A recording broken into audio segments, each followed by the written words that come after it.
Hi Year 10, get your pens ready. As you can see, I've used 3 different colours. So I would advise you to do the same thing to keep your notes nice and clear. I'm going to talk you through pages 85 and just the top of page 87. So if you remember, Lady Macbeth's last line on page 83 was, "Are you a man?" And Macbeth responds by asserting his own bravery, saying that it would even appall the devil what he's just seen. Lady Macbeth's reaction to him is to mock him. As you can see here, I've written exclamatives, Lady Macbeth mocking, when she says proper stuff, meaning nonsense, shame itself. Down here, she says quite unmanned in folly, and fie for shame. She also, this isn't an exclamative, but again, she says, you look but on a stool. In other words, you're just looking at a chair. So really undermining him and not being very understanding. She does the same thing here when she says it's a painting. It's an air-drawn dagger. And so it's actually a bit of an extended metaphor here, saying it's just a painting, that it's just Macbeth having a hallucination. So belittling what he's experiencing. She also questions his masculinity. She's saying, so these flaws and starts, so she's saying he's being highly emotional and that it's an imposter to true fear. He's not really being afraid properly like a man. It's a woman's story, a grandam.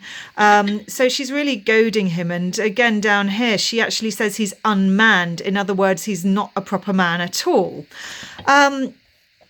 It seems to work because Macbeth's reaction is to be quite womanly. When he says prithee, that means please. And, you know, this reaction is a reaction both to the ghost and also to the way Lady Macbeth's speaking to him. Notice in this line, there's 2 caesuras. So these breaks could represent Macbeth stammering in both fear and desperation. Now, notice here what's interesting is when he turns round to speak to the ghost, he says, "Why, what care I?" But then he says, "If thou canst nod, speak too." So speak, as you know, is an imperative, but he's saying this imperative to a ghost, to a part of the forces of darkness which really have more power than Macbeth. And this is something that he does throughout the play. You know, when he meets the witches, he says, he tells them to carry on talking to him and they fail to do this. And so when he's commanding these forces of darkness, it's futile.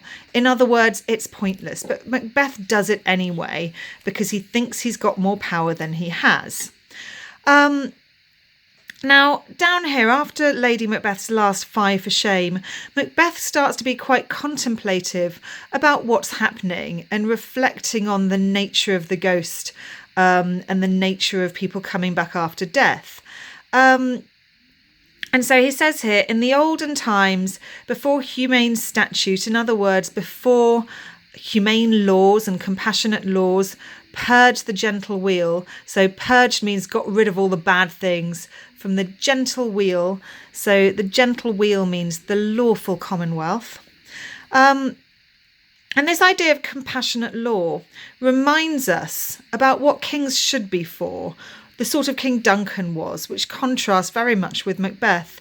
And again, this word gentle reminds us of King Duncan. The word gentle, Duncan even used it to refer to himself in Act 1, Scene 6. And again, so there's this contrast between the 2 types of kingship. So he carries on, the time has been that when the brains are out, the man would die and there an end. So it used to be that if you took the brains out, the person would die. That makes a lot of sense. But now he says they rise again.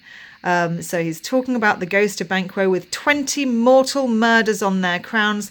These murders are the murder blows. So in other words, Banquo's been knocked on the head 20 times. And this word crown has a double meaning, as is mentioned in the notes on the left-hand side of the page. So it means the crown, but it also means the top of your head. So yes, Banquo's been bludgeoned on the top of his head 20 times, but it's also a reminder that Banquo's children will be kings. And just like the idea of hair, the idea of crowns and the head is a motif that comes throughout the whole of Macbeth. Macbeth uses the word strange here, which is an adjective meaning unnatural, and it's a reminder that Macbeth has upset the natural order of things.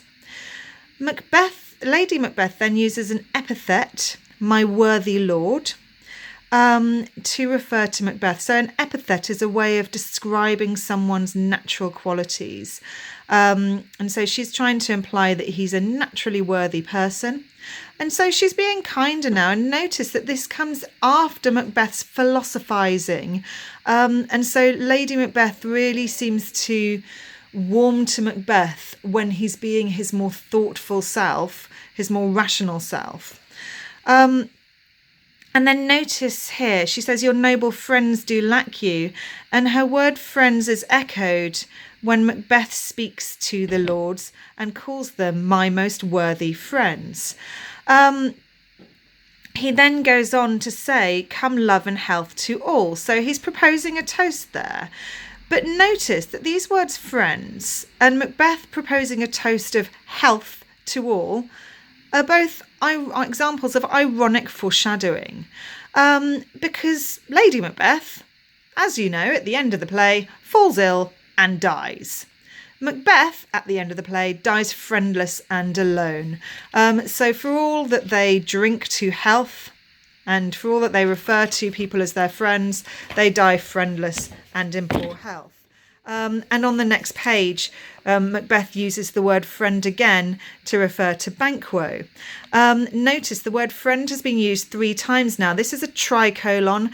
Try to use the Greek term tricolon rather than list of 3 or rule of 3. But remember, when you have tricolons in Macbeth, they're often just a brief reminder of the witches.